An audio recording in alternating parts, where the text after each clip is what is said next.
अगर हमें सोसाइटी को अच्छा बनाना है तो हम एक दूसरे के अगेंस्ट नहीं, हम एक दूसरे के साथ खड़े रहें।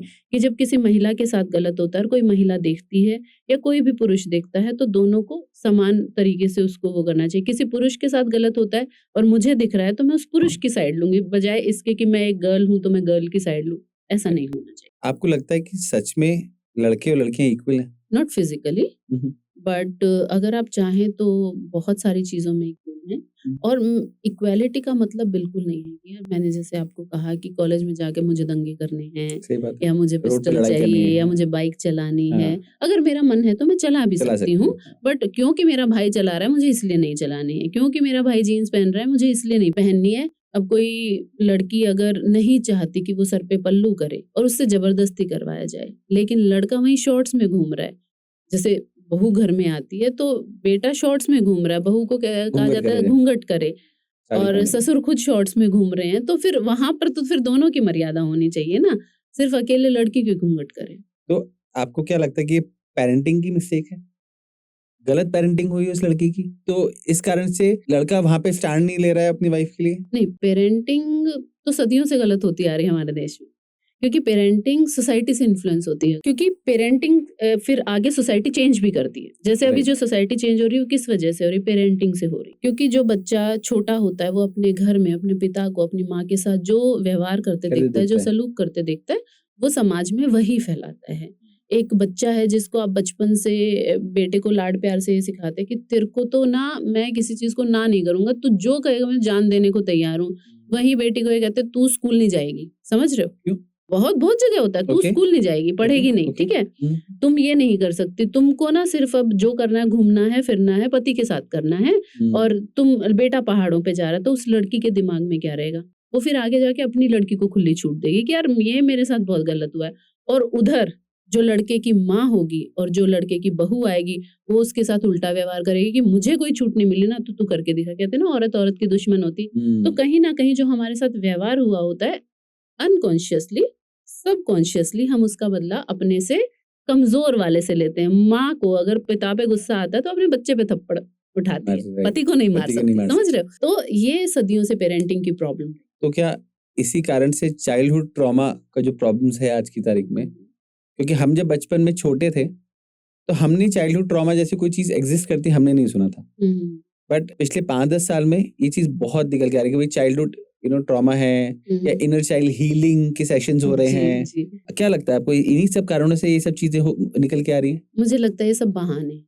Okay. कुछ हद तक ये सही है, कुछ हद तक बहाने। हमारे माँ बाप हमें कूट देते थे बिल्कुल, जरा हम सी भी बहुत गलती कुटे करने हैं। पर, है ना?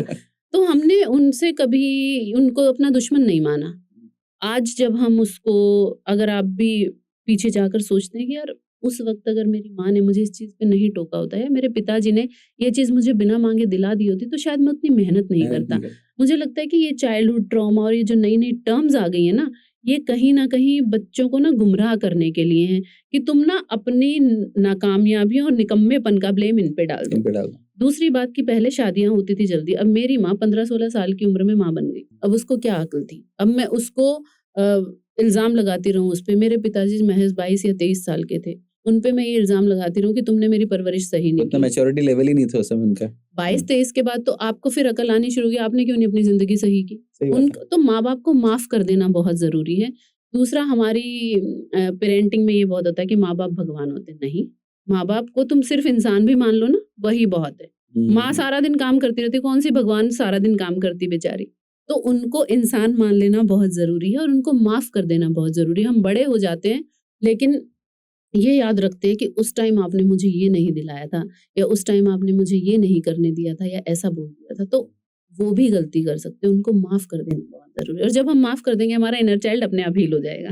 बट कई बार माफ करना इतना आसान नहीं होता क्योंकि वो बच्चा अपने पेरेंट्स के साथ ऐसी ऐसी चीजें, ऐसा फिजिकल अब्यूज, हाँ, ऐसी बातें, न्यूडिटी, ऐसी ऐसी चीजें देख के बैठा हुआ होता है बच्चा कि उसको वो ट्रस्ट खो देता है। उसको लगता है कि नहीं यार रिलेशनशिप सब बेकार है। तो क्या ये सही है?